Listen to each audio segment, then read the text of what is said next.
What is up, guys? Welcome back to the channel. Guys, got an interesting one here. This was recommended to me, but we checking out the secrets of the euro.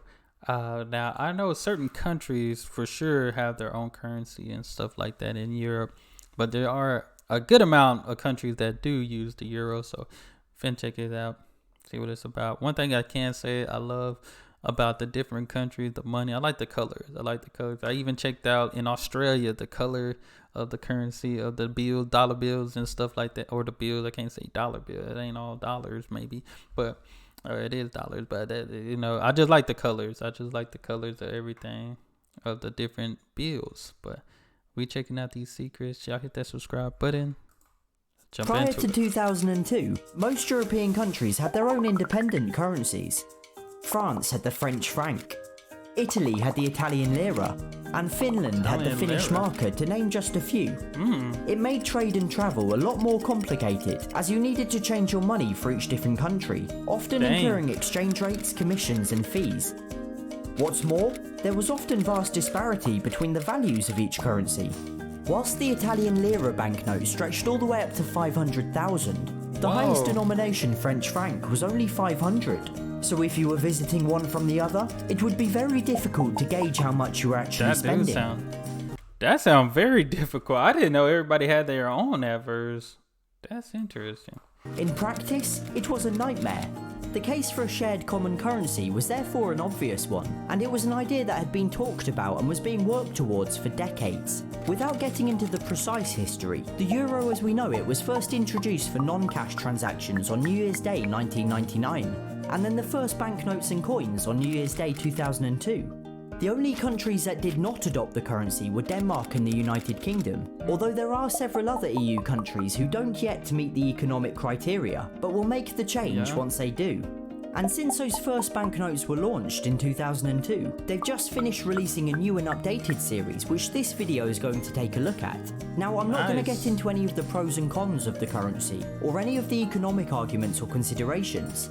Instead, I'm going to approach the euro purely as a banknote collector, as someone who likes shiny and colourful objects with a cool story, not as a critic of the currency itself. If you enjoy this video, please consider subscribing. Now normally I'd go through and talk about each banknote individually, but with the euro it makes much more sense to talk about them collectively.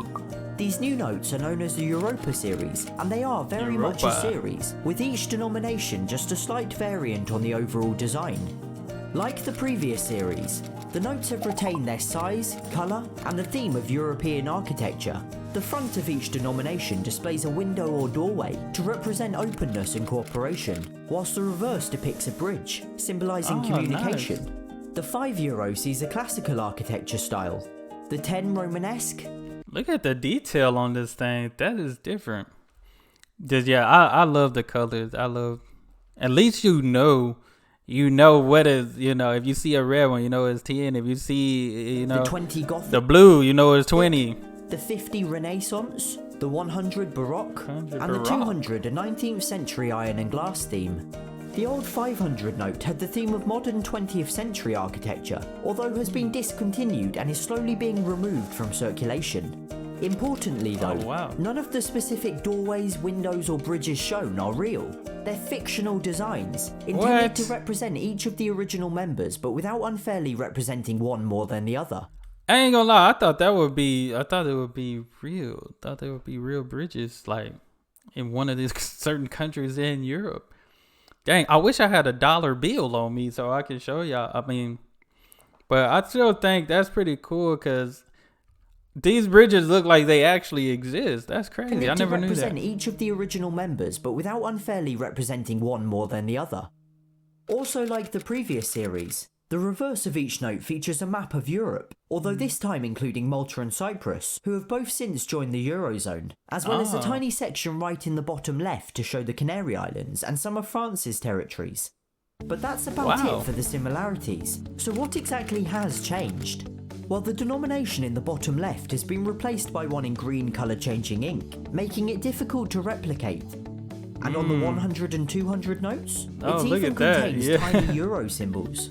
There's also a larger holographic strip on the right, this time containing an image of Europa, a figure from Greek mythology after whom the continent was named. Europa can also be seen in the watermark of each note, alongside the denomination and piece of architecture. Yeah, this got a lot of detail. My fault, I'm just... similarities. So what exactly has changed? Well, okay, I was trying to go back to see. Like, I couldn't even... That's crazy. I didn't even know that. This time containing an image of Europa, a figure from Greek mythology after whom the continent was named. Europa can also be seen in the watermark of each note, alongside the denomination and piece of architecture, although admittedly it does kind of resemble a kid's drawing. In terms of other security features, both series are fairly similar. Obviously they all featured the Orion constellation, a group of 5 circles or donuts which can be detected by printers and computer software in order to prevent photocopying. This feature was included on banknotes in secret for many years, until a member of the public first detected it on a €10 note, hence the name and the fact that it sort of doesn't really resemble Orion. That's smart. They get clever with this money. I ain't even gonna lie. They get very clever and smart when it comes to money. It's like, you ain't gonna be able to replicate this. You ain't gonna be able to do nothing. You know, this ain't gonna be an easy print off of and the fact that it sort of doesn't really resemble Orion. Under UV light, certain elements of the notes glow to indicate their authenticity, including the stars in the flag and the stars around the architecture, as well as certain sections of the reverse. Tiny glowing flecks are also visible, something they purposely add into the paper, again to show their authenticity. But the new notes have added another really cool security feature in the form of these short diagonal lines on the edges of each note. If you fold the notes round to form a circle, they perfectly line up, indicating that the note is likely genuine, as counterfeiters can have difficulty being so precise with their printing.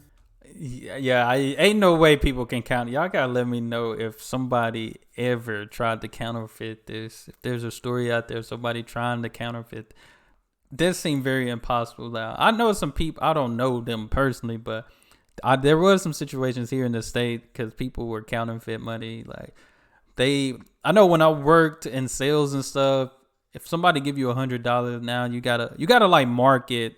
I think even $20. You gotta mark it with there's certain type of marker they have to tell if it's counterfeit or not, you know. And I don't know the exact name of the marker, but you swipe the marker. I think if it changes a certain color, that's how you know it's counterfeit. Usually, if you put it in the light, if you can't see, you know, if you can't basically see through the money, you know, it's counterfeit.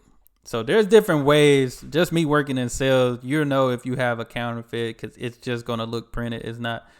And the dollar bills, the $100 bills, they're detailed, but, you know, those are the precautions we take. Y'all got to let me know what are the precautions you take when dealing with the euro. Like I said, we got the little marker, that detail. But with all these details, it's like you put it in front of UV light, you put it in front of regular light, you're going to be able to tell even faster, like just because of the details. And these That's a lot of detail on this thing. Microprint too, seen in the stars in the middle of the note. If you look extremely closely, you'll see the word euro repeating in 3 different alphabets. Wow. Again, something that counterfeiters cannot achieve with inexpensive printers. And what is probably my favourite hidden feature? Each note is secretly a flag of Europe in disguise. How cool is that? However, having said all, no way. Printers. Yeah, that's. And what is probably my favourite hidden feature? Dang, that's Each note is secretly a flag of Europe. I wouldn't even thought that. I wouldn't even think, because I'm seeing the stars, but I wouldn't think it was gonna be the Europe. My favourite hidden feature? Each note is secretly a flag of Europe in disguise. How cool is that? However, having said all that, you'd be right to accuse these notes of being boring. Definitely not boring. They're deliberately plain and devoid of any personality. Europe is an exceptionally diverse continent with the finest architecture on the planet, and yet they've opted for fictional designs. But I do understand it. These banknotes are used by an ever-increasing number of countries, and they can't be seen to favour certain ones. Mm-hmm. And where the banknotes fall short, the coins certainly deliver. The coins. The euro coins are arguably the coolest and most collectible in the world. Each country has their own designs, and they can therefore be much more personal. The Colosseum features on the Italian 5 cents, for example, and the Brandenburg Gate on the German 10. Nice. And even some countries that aren't EU members have their own coins, such as San Marino and Vatican City. In total, there are more than 300 different designs across the different values and countries, making them an absolute dream for collectors. They most certainly make up for the lack of variation on the banknotes. But if that's still not enough, there are some euro banknotes that are decidedly more interesting. Zero? This is a €0, a souvenir note printed on real banknote paper, with real security features and authorised by the European Central Bank. It has a watermark, glows under UV light, and feels and looks exactly as you'd expect a real euro to. I might have to get one of these. When I come to Europe, I want one of these. I'm going to hang it up. I'm going to frame it. And whilst this one features the atomium in Brussels, like the coins, there are literally hundreds of different designs. So whilst the euros themselves might be slightly dull, that's necessary. They're the second most traded currency in the world, and represent such a vast population area. And though they might have sacrificed some infinitely more interesting notes in the process, we got some pretty cool coins out of it. And the euro has undoubtedly made life a lot easier. That's pretty nice.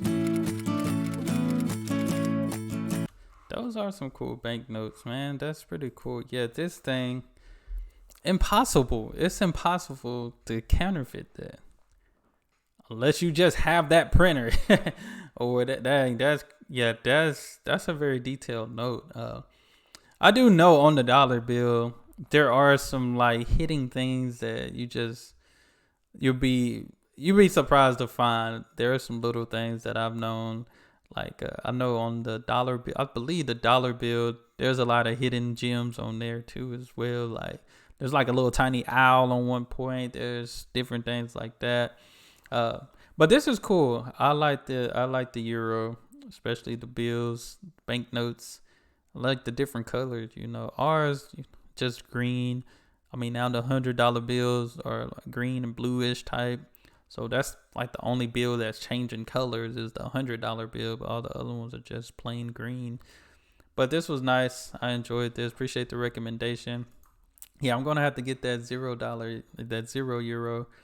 I will frame that. I'm going to frame that. When I go to Europe, I got to find that so I can frame it. So that would be cool. So I know people, I can send you, don't send me. I want to go and get it myself. I think that would be cool. Because I plan to come to Europe this summer.